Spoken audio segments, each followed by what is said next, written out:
Assalamualaikum warahmatullahi wabarakatuh. Pemirsa Banten TV, apa kabar? Senang sekali saya Rita Damayanti kembali menjumpai Anda dalam forum dialog bersama DPRD Provinsi Banten. Boleh tepuk tangan kembali? Pemirsa, kita ketahui bersama ini bahwa pangan merupakan kebutuhan dasar manusia yang paling utama. Oleh karena itu, pemenuhannya juga menjadi bagian dari hak asasi setiap individu.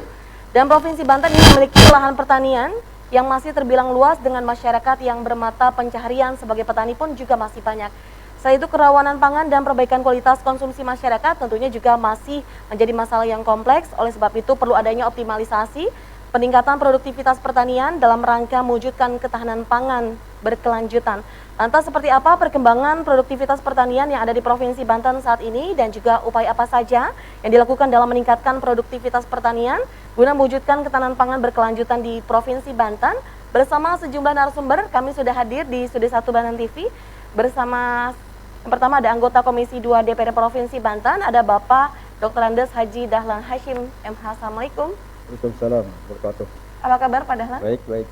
Bagaimana puasa, lancar? Lancar. Alhamdulillah. Baik, selanjutnya kita juga sudah mengundang dari Dinas Pertanian Provinsi Banten, ada Kepala Dinas Pertanian Provinsi Banten, Bapak Insinyur Agus M. Tauhid. Assalamualaikum.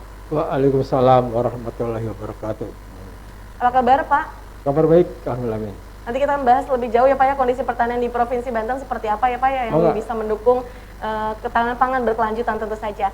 Dan kami juga mengundang dari praktisi akademisi, ini ada Bapak Muhammad Babai Sujawandi. Assalamualaikum. Waalaikumsalam warahmatullahi wabarakatuh. Sehat tampaknya Pak Babai? Alhamdulillah.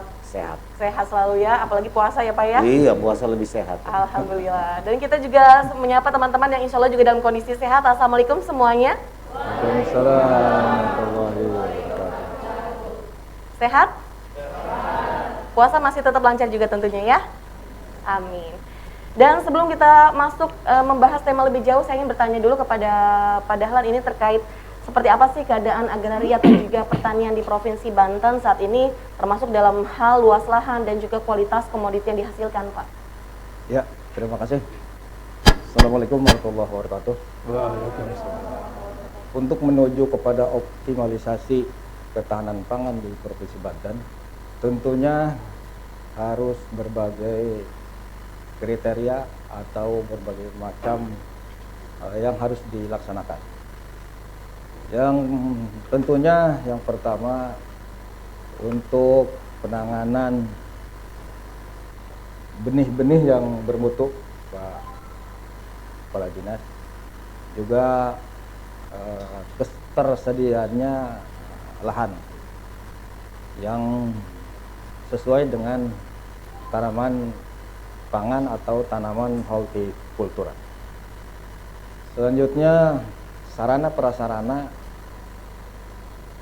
harus dipenuhi dan teknik-teknik pertanian, teknik-teknik untuk menuju ke ketahanan pangan yang bermutu itu harus tersedia sarana dan prasarananya. Suatu contoh sarana pertanian juga tersedianya irigasi, juga sarana teknik pertanian juga yaitu traktor gitu. Seperti traktor dan lainnya. Juga harus didukung oleh, tidak terlepas dari terbentuknya kelompok-kelompok tani yang ada di daerah, juga ada penyuluhan, tenaga penyuluh yang tersedia dan harus tersebar di setiap kabupaten kota dan tentunya tersedia atau membimbing menyuluh di tiap-tiap kelompok tani. Itu sekian. Pak Agus, menyambung apa yang disampaikan oleh Pak Dahlan ini kan sebelum kita bahas terkait dengan hasil dari pertanian itu sendiri, ini kalau misalnya terkait dengan luas lahan pertanian, tentunya harus ada sarana prasarana dan juga ada benih yang bermutu. Ini terkait dengan lahan pertanian sendiri, ini saat ini sudah ada berapa nih Pak yang masih tersisa lahan pertanian di Provinsi Banten sendiri, Pak Agus? Baik, terima kasih. Sebelum saya jawab, kita harus ingat dulu kepada teori Robert Thomas Malthus kita bahwa pertanian dihadapkan dengan dua fenomena terkait dengan deret ukur dan deret hitung, di mana harapan kita adalah bagaimanakah produksi pertanian harus di atas pertumbuhan laju penduduk. Nah, untuk itu tentunya kita dihadapkan dengan berbagai faktor pembatas. Yang tadi disampaikan, salah satu faktor pembatas adalah kepada modal usaha tani adalah lahan salah satunya. Dan lahan ini ya sifatnya tidak bisa direkayasa kecuali kalau kita ada penambahan lahan baru. Nah, kondisi di Banten pada saat ini kita kondisi existing berdasarkan dari ATR BPN tahun 2019 bahwa luas lahan baku sawah di Banten ada 204.335. Ini kondisi existing dengan mengabaikan pola ruang, peruntukan. Contoh paling mudah di kota Tangerang saja, kalau dalam existingnya itu masih ada sawah sekitar 1.000 hektar, tetapi kota Tangerang sawah akan dinolkan. Terus juga contoh paling mudah juga seperti di kota Tangsel, sawah kondisi existingnya dengan mengabaikan pola ruang itu masih ada sawahnya sekitar 69 hektar.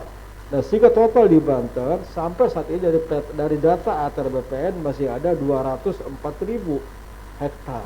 Yang masih existing tadi. Yang masih existing dengan mengabaikan peruntukan untuk berubah.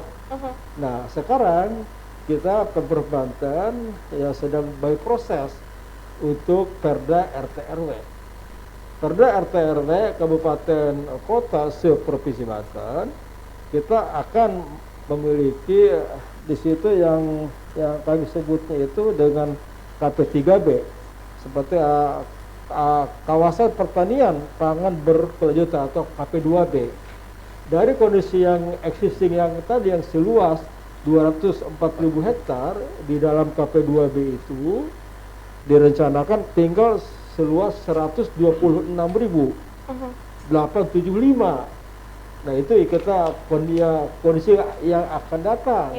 Nah, sehingga yang tadi dikatakan Pak Dahlan benar sekali. Kami Dinas Pertanian selaku Dinas Teknis tentunya dengan adanya kesepakatan kebijakan provinsi bersama dengan kabupaten kota, kami tentunya akan mendesain ulang KP2B yang tersisa. Ini akan kami desain dengan harapan dia bisa lebih produktif. Kedua, airnya dijamin tersedia sepanjang musim. Apalah artinya ada 204.000 hektar umpamanya, ternyata hanya ada yang panen setahun sekali, setahun 2 kali. Nah, konsep kami yang ada ini akan nanti didesain bisa setahun minimal panen 3 kali. Dan bahkan sekarang Dinas Pertanian Provinsi Banten sudah memulai mendesain setahun panen 4 kali. Nah, ini kami ingin mengejar bagaimana caranya laju pertumbuhan pertanian harus di atas laju pertumbuhan penduduk. Deret ukur dengan deret hitung ini menjadi faktor pembatas seperti itu. Karena memang pertumbuhan penduduk yang meningkat juga otomatis kebutuhan pangan juga meningkat seperti itu, persis, Pak Agus ya. itu. Baik, saya beralih ke Pak Babay juga.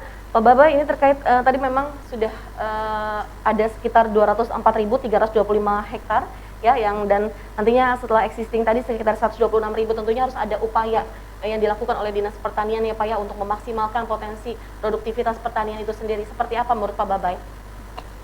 Baik, terima kasih Mbak. Problem pertanian itu terjadi bukan hanya di Banten sebenarnya, tetapi juga di Indonesia. Betul. Problem utama menyusutnya lahan. Saya kira 2019 Bupati Kabupaten Tangerang Pak Zaki itu udah teriak setahun 300 hektaran lahan pertanian yang berubah fungsi, beralih fungsi. Lebak, Wakil Bupati Lebak juga menyatakan seperti itu. Jadi menyusutnya lahan pertanian.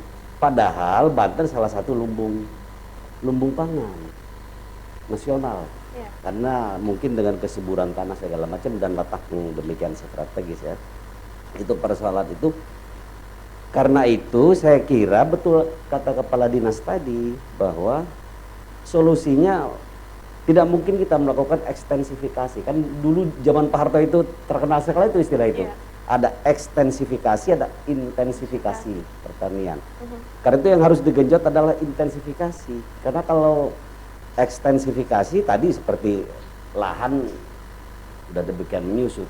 Iya. Karena itu saya kira bukan main kalau sampai bisa terjadi panen 4 kali satu Tahun ya. tahun. Subhanallah itu. Iya, saya. Iya.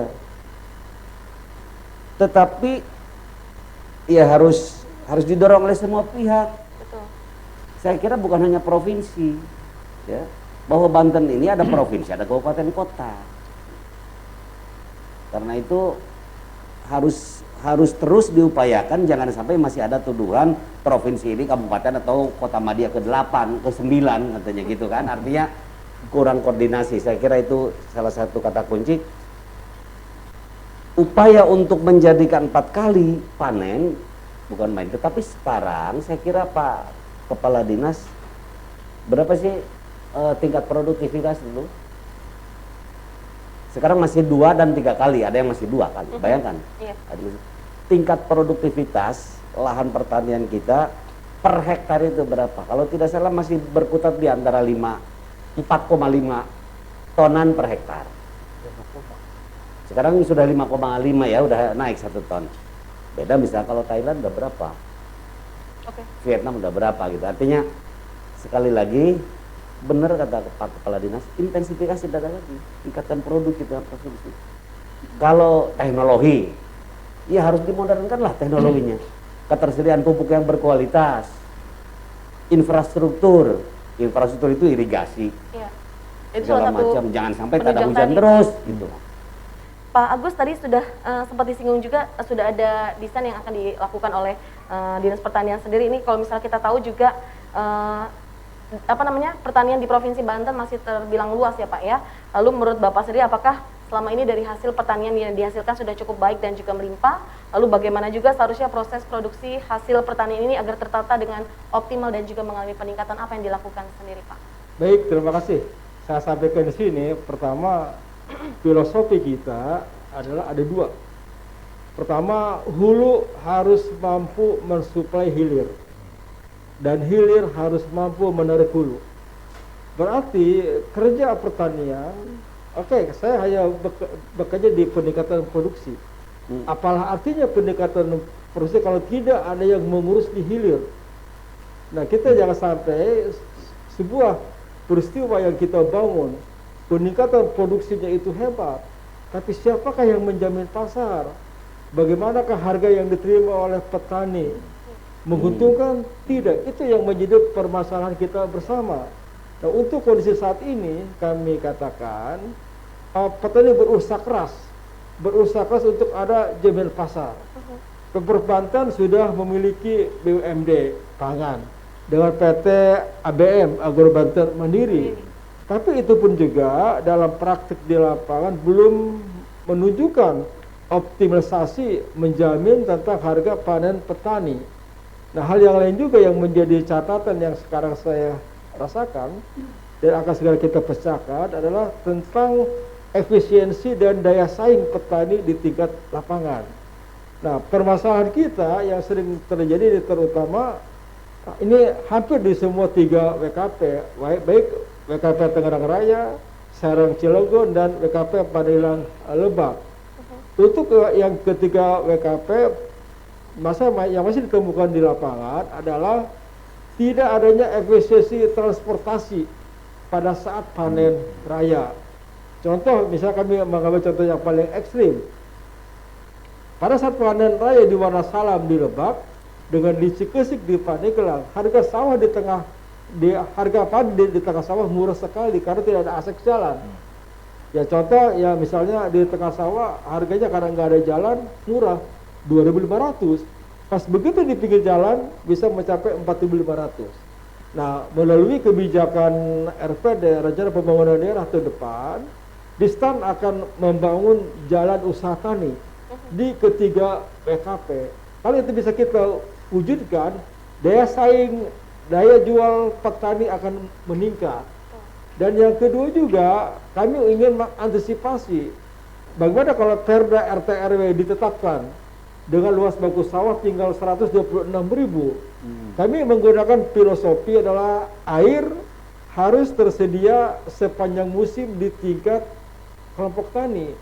Ini yang menjadi kekuatan kita karena air adalah faktor pembatas. Betul. Kalau tidak ada air omong kosong, rekayasa teknologi tidak akan bisa berjalan. Nah, kami juga sama. Tahun depan sampai dengan tahun 2026, kami sudah mengagendakan untuk membangun dan merehab jaringan irigasi tersier di tingkat petani. Nah, kalau ini bisa kita wujudkan, subhanallah, kami berpikir yang tadinya setahun bisa setahun sekali bisa 2 kali, yang 2 kali bisa 3 kali, dan bahkan yang 3 kali bisa 4 kali. Ini sudah mulai terbukti. Kami sudah mengadakan desain praktek di tingkat lapangan, baik di Pandeglang, di Serang, di Tangerang. Uji coba setahun pada 4 kali ternyata luar biasa mampu mendukung hasil yang tinggi. Dan ini juga terbukti juga Banten tahun 2020 kemarin menjadi peringkat ketiga terbesar secara nasional dari delta selisih produksi padi secara nasional. Ya, kami berharap dengan itu saja nggak cukup. Ujung-ujungnya untuk siapa angka itu? Apakah hanya angka kepuasan provinsi? Dalam tanda kutip, kami ingin angka ini adalah angka kebanggaan dan juga angka kepuasan peningkatan pendapatan di tingkat petani. Jadi makanya sistem usaha agribisnis harus kita bangun, kita kembangkan. Bagaimana juga di sisi hilir di sini, peranan-peranan yang menjamin harga pasar juga sudah bisa kita perbaiki di sistem tata niaganya. Kalau ini bisa kita perbaiki, insya Allah pendapatan petani Banten sekarang pun juga kita tidak jelek-jelek amat. Di tataran nasional, tingkat kesejahteraan petani Banten kita masih masuk kepada peringkat 10 sampai dengan 15 besar secara nasional dari sisi kesejahteraan petani. Nah, kalaupun ini kita ada nanti perbaikan di infrastruktur, juga perbaikan tentang produksi benih, petani bisa memproduksi pupuk sendiri tanpa mengandalkan pupuk subsidi, saya pikir kita cepat atau lambat akan bisa kita wujudkan kemandirian petani di Banten seperti itu. Dan diharapkan juga nanti kesejahteraan petani bisa semakin meningkat ya Pak. Itu sangat otomatis. Baik, saya beralih ke Pak Dahlan. Pak Dahlan, ini sudah bagus sekali yang dilakukan oleh Dinas Pertanian. Ini beberapa upaya yang dilakukan dari membangun jalan tani dengan membangun infrastruktur jalannya juga, kemudian juga penyediaan air sepanjang musim yang tentu juga bisa mendongkrak ya Pak ya produktivitas dari petani itu sendiri. Lalu kalau misalnya dari kacamata Anda ini Pak, kan kita tahu bahwa tadi jumlah lahan pertanian di Provinsi Banten ini semakin menipis ya Pak ya. Lalu bagaimana sejauh ini peran DPR Banten dalam mengawasi pengendalian konversi lahan pertanian guna mendukung ketahanan pangan tadi Pak? Ya, terima kasih. Karena lahan ini makin menyusut, kami provinsi sedang membahas merubah RT RW ya Pak.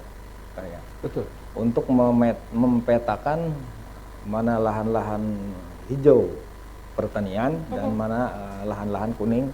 Betul, perumahan. Dari lahan yang nanti semakin menyusut, makanya ditingkatkan produktivitas pertanian. Untuk meningkatkan produktivitas pertanian harus didukung oleh beberapa prasarana tadi. Irigasi yang tentunya masih jadi masalah Pak. Irigasi di berbagai macam wilayah ini, terutama di Tangerang itu pengairan Cisadane itu tidak terarah, tidak teratur sampai ke tingkat saluran tersier. Kadang-kadang hanya di Kali Cisadane dan ke arah yang ke Ronjo dan Kresek, tapi ke arah tersiernya macet Pak. Tidak kebagian air, kebagian air. Ke depan itu harus ada kerjasama dengan Distan Pertanian dengan Dinas Pengairan. Betul. Dengan PUPR. PUPR ya, PUPR. Bagaimana bahwa saluran air ini bisa tertata kembali dan bisa sampai ke saluran-saluran yang tersier yang bisa langsung dapat disalurkan kepada sawah-sawah petani begitu. Oke. Baik, saya beralih kembali ke Pak Baba. Ini Pak Baba, kita tahu mengingat pentingnya peran lahan sawah ya Pak ya dalam produksi padi, berbagai peraturan ini telah diterbitkan pemerintah Pak, termasuk menerbitkan peraturan Undang-Undang RI nomor 41 tahun 2009 tentang pelindungan lahan pertanian pangan berkelanjutan. Lalu bagaimana Anda melihat implementasi penetapan lahan pertanian penghasil pangan berkelanjutan yang dilakukan oleh kabupaten kota di Provinsi Banten? Apakah sudah berjalan dengan efektif Pak Bapak? Seperti di awal saya ceritakan tadi, bagaimana keluhan Bupati Zaki, keluhan Pak Ade, Wakil Bupati Lebak, kemudian keluhan Pak Panji Tirtayasa, Wakil Bupati Kabupaten Serang. Dari 3 kabupaten ini, keluhan paling utama adalah alih fungsi lahan tadi yang demikian tinggi. Serang untuk industri dan perumahan. Ya. Kemudian Kabupaten Tangerang memang lebih ke ya sama, hampir sama kasusnya. Lebak pun begitu. Industri dan perumahan. Karena mungkin ya sulit juga ya mau membendung itu karena tingkat pertumbuhan penduduk juga terus bertambah ya. Terus bertambah. Nah, karena itu kalau bicara tadi ditanyakan bagaimana sikap provinsi. Nah ini provinsi ada beberapa hal kan yang kebijakannya di kabupaten kota dan masing-masing punya otonomi. Kalau dulu sih zaman sentralistik ya provinsi atasannya kabupaten kota kira-kira bisa mengendalikan. Sekarang sama sekali tidak. Nah kuncinya harus dibangun kesadaran ya, kesadaran untuk koordinasi, sinkronisasi dan harmonisasi antara provinsi dan kabupaten. Kabupaten juga tidak boleh mengembangkan egonya masing-masing gitu. Gua berdirinya juga lebih tua daripada provinsi kok gitu nih. Iya, kabupaten kota itu kan ada Pandeglang, Lebak, Kabupaten Tangerang. Belum lagi hubungan-hubungan personal antara kepala daerah tingkat 2 kabupaten kota dengan gubernur misalkan kan. Nah ini yang terus terang aja yang agak menyulitkan untuk melakukan sinkronisasi dan harmonisasi sehingga terjalin kebersamaan dan kesatuan. Satu langkah, satu tujuan gitu loh kan. Nah, jadi saya kira memang berarti itu bicara terkait dengan soal manajemen pemerintahan. Begitu. Nah, kami sebagai masyarakat ya berharap kepada wakil kami DPRD baik provinsi maupun kabupaten juga untuk secara intensif melakukan koordinasi saya kira antara DPRD provinsi dan DPRD kabupaten. Harus ada forumnya, sudah ada forum DPRD kabupaten, ada forum DPRD kota, ada forum DPRD provinsi. Ini jadi menurut saya itu makin mempertegas bahwa antara DPRD kabupaten kota, DPRD provinsi masing-masing gitu loh. Dengan forumnya masing-masing disatukan aja gitu. Disatukan aja, jadi kan saya kira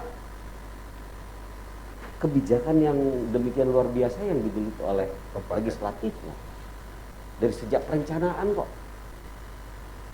Dari musrenbang ikut terlibat aktif perencanaan, kemudian penganggaran, hak budgetingnya, pengawasannya.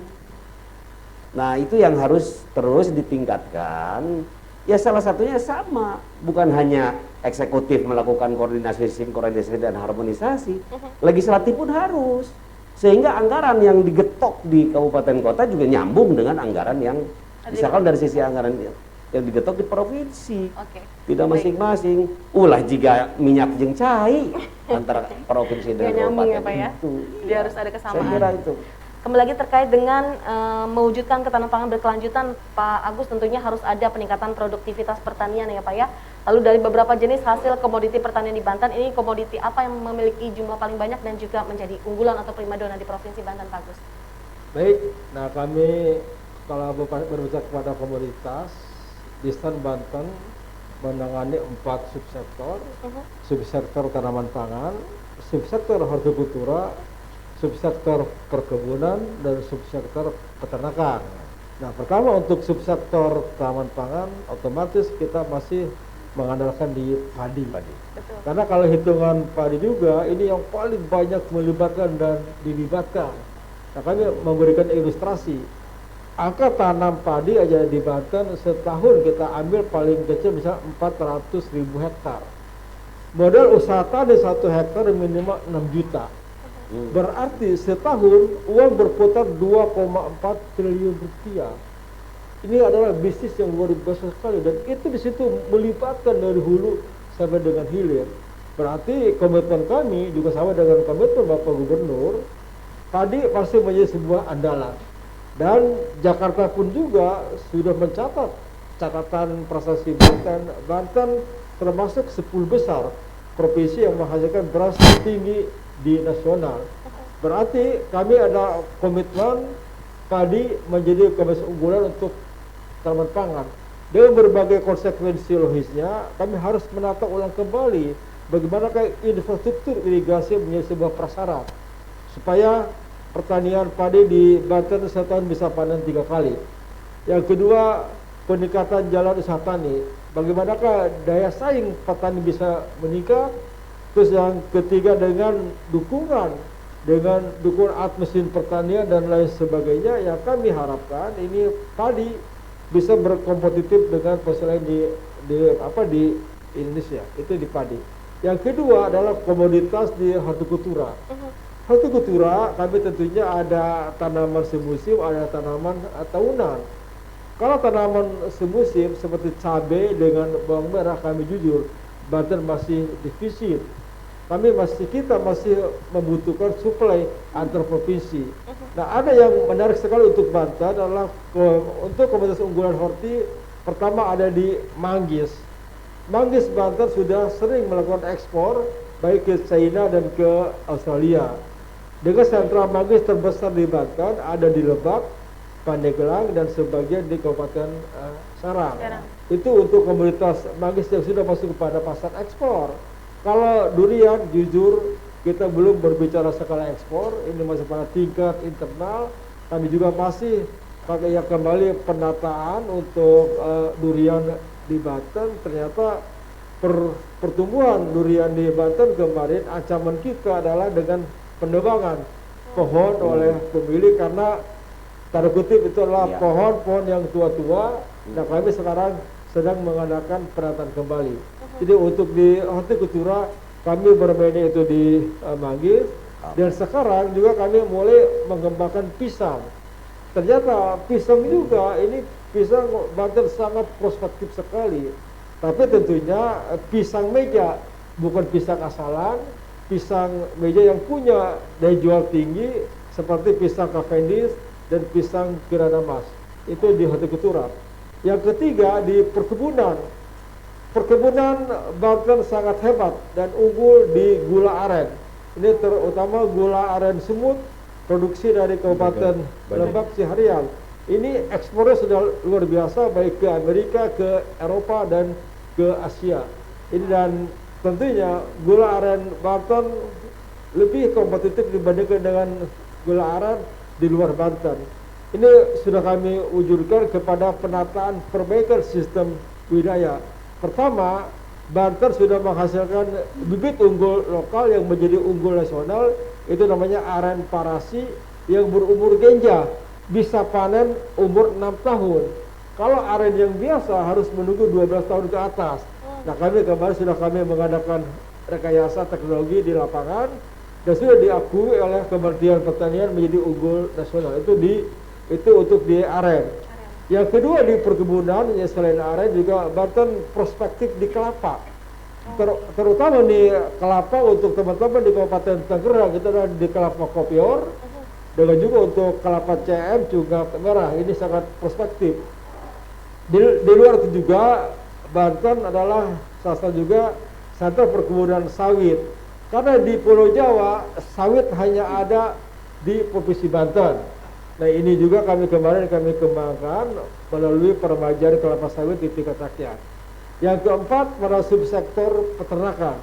Nah, Banten pada peternakan kita unggul di kerbau. Tapi kerbau Banten sekarang menghadapi ancaman banyak yang keluar Banten karena Banten merupakan sentra bibit kerbau terbaik di nasional. Nah, ini kami mengadakan penataan bagaimana caranya bibit kerbau Banten tidak pajak lari keluar. Nah, kami sekarang memperbaiki dengan cara ya perbaikan betina unggul dan betina produktif dan pejantan unggul kami perbaiki dengan sistem inseminasi kawin alami. Yang berikutnya juga Banten sangat prospektif di ayam, di telur bebek. Juga sentra utama telur bebek ada di Banten Utara dari mulai Serang, Cilegon dengan Kabupaten Tangerang. Ini juga yang menjadi permasalahan di kita adalah pada saat begitu panen masih ada sebuah kejadian justru telur bebek Banten dijualnya ke Brebes. Dari Brebes balik kembali ke Banten, made in-nya Brebes. Proses sama juga seperti beras. Padi Banten lari ke Karawang, ke Cirebon. Balik kembali ke pasar Cipinang, made in Karawang. Nah, untuk di telur bebek juga terjadi seperti itu. Itu karena pada sisi hilir ini pada rantai pasok di sini para pelaku UMKM juga masih tidak banyak menemukan avalis menjamin. Nah, kami kemarin mengadakan sebuah kerjasama bagaimanakah supaya juga telur bebek juga ada penjamin pasar dan penjamin harga yang sangat stabil. Nah, mereka juga ternyata punya hubungan kerjasama dengan peternak itik yang di Brebes. Di luar itik telur juga Banten perspektif untuk mengembangkan ayam, terutama ayam buras, bukan ayam beras. Ini terutama yang dikembangkan oleh masyarakat, bukan oleh perusahaan besar. Yang ingin yang kita bantu dan kami pun juga kemarin memberikan bantuan kepada para peternak rakyat, ibu-ibu rumah tangga dengan bantuan bibit ayam dengan pakannya untuk bisa dikembangkan.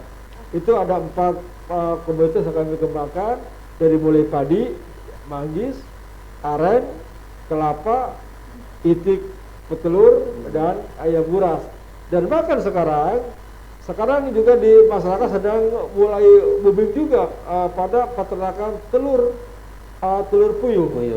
Nah, telur puyuh ternyata bagus sekali, juga punya kandungan gizi yang sangat bagus sekali untuk mampu mengatasi stunting untuk anak-anak seperti itu. Wow, luar biasa sekali, banyak sekali ternyata ya Pak, potensi pertanian yang bisa kita kembangkan. Pak Dahlan, ini tadi sudah dijelaskan oleh Pak Agus banyak sekali Pak ya potensi dari komoditas pertanian, baik dari peternakannya juga ini memang sudah mengalami ekspor beberapanya juga ya Pak ya. Namun tadi terkendala memang tadi masih banyaknya lahan tadi. Kita tahu juga di kabupaten kota yang tersebar di Banten ini Pak masih banyak terdapat lahan tidur Pak, baik milik developer maupun juga masyarakat yang belum dikelola dengan optimal. Lantas bagaimana seharusnya pemerintah maupun petani dan juga masyarakat ini bisa memanfaatkan lahan tidur tersebut untuk digarap secara optimal menurut Bapak? Ya, terima kasih. Sesuai dengan kinerja OPD pertanian ini yang sangat bagus programnya untuk peningkatan tanaman pangan dan tanaman hortikultura dan berbagai macam tanaman-tanaman yang lain. Untuk mengantisipasi lahan-lahan tidur, tentunya kita kembali Pak Kepala Distan untuk mengadakan koordinasi dengan kabupaten kota, karena lahan-lahan tidur baik pengembang maupun lahan-lahan tanah hujan itu adanya di kabupaten kota kan. Tentunya harus koordinasi dengan dinas pertanian kabupaten kota, mana-mana lahan yang dikuasai oleh pengembang, mana-mana lahan yang masih lahan tanah hujan. Oleh karena itu kita mempetakan itu ya, tentunya untuk mendorong masyarakat di lahan-lahan tidur itu untuk supaya segera digarap. Lahan-lahan yang dikuasai oleh pengembang juga harus segera untuk difungsikan atau digarap dan untuk dijadikan lahan-lahan pertanian. Terus selanjutnya Di lahan-lahan tanah hujan atau lahan-lahan yang dikuasai oleh pengembang itu tentunya tidak terlepas dari pemilik pengembang pemilik pengembang, artinya koordinasi untuk supaya bahwa lahan itu supaya digarap atau dikerjakan. Tadi saya menyambung tentang di kita Provinsi Banten ini pertanian baik pangan maupun hortikultura sangat potensi dan sudah di atas tadi secara nasional. Tapi tidak terlepas dari itu semua permasalahan yang ada, terutama ini di hortikultura Pak. Ini di kita masih disuplai oleh hortikultura, tanaman hortikultura yang dari Jawa Barat. Ya betul Pak. Dari Jawa Barat, dari katakanlah kita seperti pasar induk kota Tangerang, pasar induk apa namanya Tanah Tinggi, itu hortikulturanya disuplai oleh Hampir semua. dari Jawa Barat, dari Lembang, ya Bandung, dari Cianjur, dari katakanlah dari sebelah Jawa Barat. Oleh karena itu Pak, kita harus berusaha bagaimana permasalahan itu kita harus mandiri. Siap. Harus mandiri, kita galakan juga masyarakat nih supaya menanam selain tanaman pangan padi, tanaman pangan hortikultura tersebut. Jadi nanti kita kan akan punya nih Pak di Kopo Maja itu direncanakan untuk menjadi pasar induk kita, pasar induk di Provinsi Banten. Tempatnya di Kopo. Itu kita nanti punya pasar induk, malah nanti kalau kita tidak dipersiapkan untuk masyarakatnya nih menggarap tanaman hortikultura yang nantinya disuplai oleh orang-orang Jawa Barat aja lagi nanti. Jadi penonton lagi ya Pak ya? Iya, jadi penonton lagi. Oleh karena itu kita harus galakan juga selain tanaman pangan, tanaman hortikultura. Terus di Jawa Barat Pak Kepala Dinas, di Jawa Barat itu sudah ada pembinaan atau pembentukan petani milenial. Petani milenial. Artinya petani milenial itu ya petani muda-muda kan. Betul Pak. Supaya direkrut, supaya dididik jadi petani. Di kita ini di Banten belum ke arah situ Pak. Suatu saat ke depan kita bisa bentuk itu. Bersama dengan para narasumber kami dan juga memberikan kesempatan kepada teman-teman untuk bertanya, silakan dari sebelah kiri saya, mangga. Assalamualaikum warahmatullahi wabarakatuh. Waalaikumsalam warahmatullahi wabarakatuh. Perkenalkan, nama saya Ani. Mohon izin bertanya kepada Bapak DPRD-nya. Guna mendukung optimalisasi peningkatan produktivitas pertanian dalam rangka mewujudkan ketahanan pangan berkelanjutan, adakah anggaran yang disiapkan oleh DPRD Provinsi Banten? Dan jika ada, berapa besaran jumlahnya dan untuk apa aja? Sekian, terima kasih. Assalamualaikum warahmatullahi wabarakatuh. Waalaikumsalam warahmatullahi wabarakatuh. Baik, selanjutnya. Assalamualaikum warahmatullahi wabarakatuh. Waalaikumsalam warahmatullahi wabarakatuh. Perkenalkan, nama saya Selma. Izin bertanya, bagaimana Anda melihat tingkat kesejahteraan para petani di Provinsi Banten dan mengapa generasi muda saat ini enggan untuk turun bercocok tanam dan menggeluti pertanian? Sekian, terima kasih. Wassalamualaikum warahmatullahi wabarakatuh. Waalaikumsalam warahmatullahi wabarakatuh. Assalamualaikum warahmatullahi wabarakatuh. Waalaikumsalam. Izin bertanya Dinas Pertanian, dari beberapa komoditi hasil pertanian yang dihasilkan produk pertanian, apa saja yang memiliki peluang besar untuk dikembangkan di Provinsi Banten dan bisa turut mensejahterakan masyarakat sekitarnya? Terima kasih. Assalamualaikum warahmatullahi wabarakatuh. Waalaikumsalam warahmatullahi wabarakatuh. Boleh tepuk tangan sebentar untuk ketiga penanya kita. Dan waktunya untuk menjawab ini Pak Dahlan terkait dengan guna mendukung optimalisasi peningkatan produktivitas pertanian dalam rangka mewujudkan ketahanan pangan berkelanjutan, Adakah anggaran yang disiapkan oleh DPR Provinsi Banten dan berapa dan juga untuk apa saja kira-kira Pak? Untuk Provinsi Banten, pemerintah Provinsi Banten dan DPRD sangat perhatian sekali terhadap pertanian yang tadi sudah disebutkan tentang beberapa unsur pertanian tadi, tanaman pangan, hortikultura, perkebunan dan peternakan. Itu semua mendapatkan alokasi dana. Dan dana yang memang belum begitu cukup kalau kita untuk berbagai macam permasalahan tadi. Tapi semua itu sudah dianggarkan untuk pertanian. Mengenai hal besarannya saya lupa Pak Kepala Dinas itu nanti yang menyebutkan angka yang anggaran di Dinas Pertanian tahun 2022 ini. Terima kasih. Oke, baik. Boleh tepuk tangan? Pak Baba, ini bagaimana Anda melihat tingkat kesejahteraan para petani di Provinsi Banten dan juga mengapa generasi muda saat ini enggan untuk menggeluti dunia pertanian atau juga enggan untuk bercocok tanam? Lagi-lagi saya teringat data di Bank Indonesia perwakilan Banten ya, menyebutkan bahwa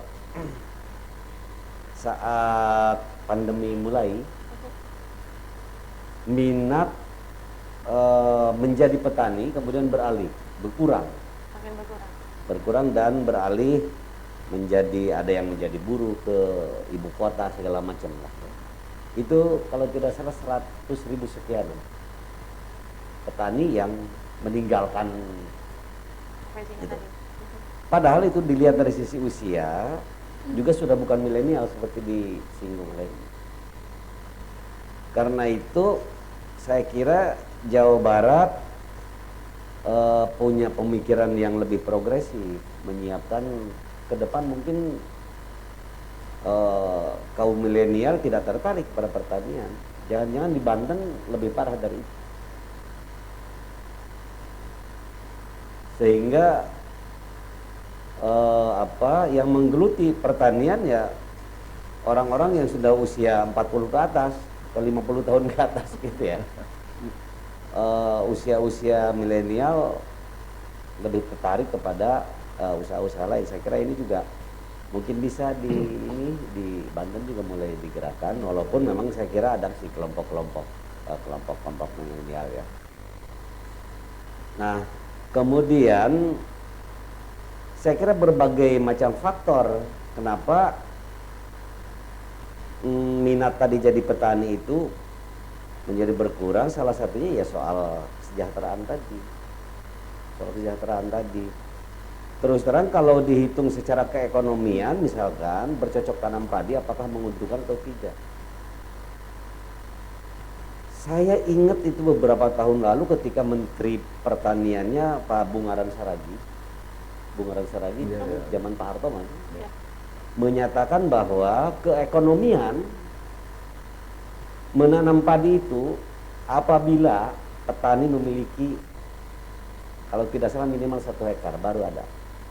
Tetapi kalau di bawah itu tidak ada keekonomian. Artinya petani yang hanya menggarap lahan sawah 1.000-2.000 meter dipastikan dia rugi dari usaha pertaniannya itu. Nah ini juga problem kan, ketersediaan lahan berarti kan. Betul. Sementara tuntutan alih fungsi lahan demikian menantang betul. Jadi ya memang perlu kerja keras. Karena itu saya ikut diskusi juga soal pendirian tadi PT Banten Agromandiri. Dan saya kira Pemprov sudah menyertakan modal itu.